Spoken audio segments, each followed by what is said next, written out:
Siga malta, siga malta, para diante, siga malta, para diante. Esta malta está parada, só por não haver quem cante, só por não... No jogo do ferro havia duas modalidades, o ferro por embaixo e o ferro por arriba. Este jogo era jogado por 2 ou mais jogadores. Para o jogar era preciso um ferro com mais ou menos 1,5 m.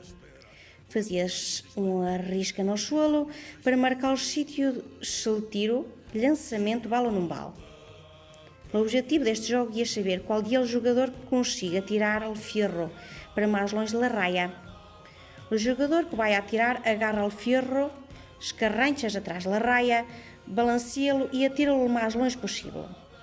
Para que o tiro valga, o ferro tem que topar por meio no solo, com uma ponta de trás e ende que se china. Os outros jogadores tentarão sempre passar a marca chinada do que botou mais longe. Ganha o jogador que consiga fazer o melhor tiro, ou seja, consiga atirar para mais longe o ferro. Este dia também um jogo de força, mas a dom do jeito era muito importante para que o tiro balisse. Ao balancear o ferro, abaixo das carranchas, a mão esquerda para os destros ajudava a nivelar o ferro antes de lhe atirar. Esta malta está parada, só por não haver quem cante, só por não haver quem mande.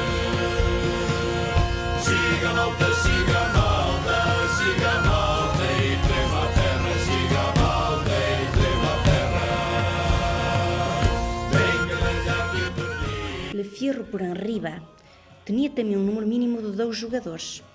Era necessário um ferro palanca com mais ou menos 1,5 m, um arraio no solo para marcar o sítio que marca se o tiro, o lançamento, bala ou não bala.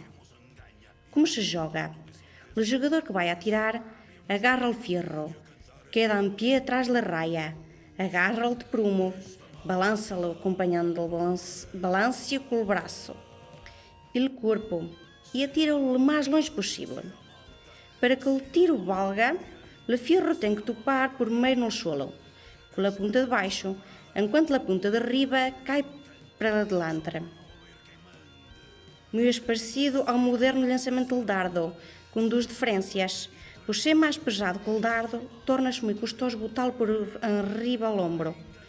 Como não queda espetado, o terreno do jogo é duro. A parte de riba do ferro pode tombar para diante porque o que conta é a ponta de baixo. E esta tem que ser a primeira a bater no solo. O objetivo deste jogo é saber qual é o jogador que consiga atirar o ferro para mais longe da raia. Ganha o jogador que consiga fazer o melhor tiro, atirar para mais longe o ferro. Este é também um jogo de força, onde o jeito era muito importante para que o tiro balisse.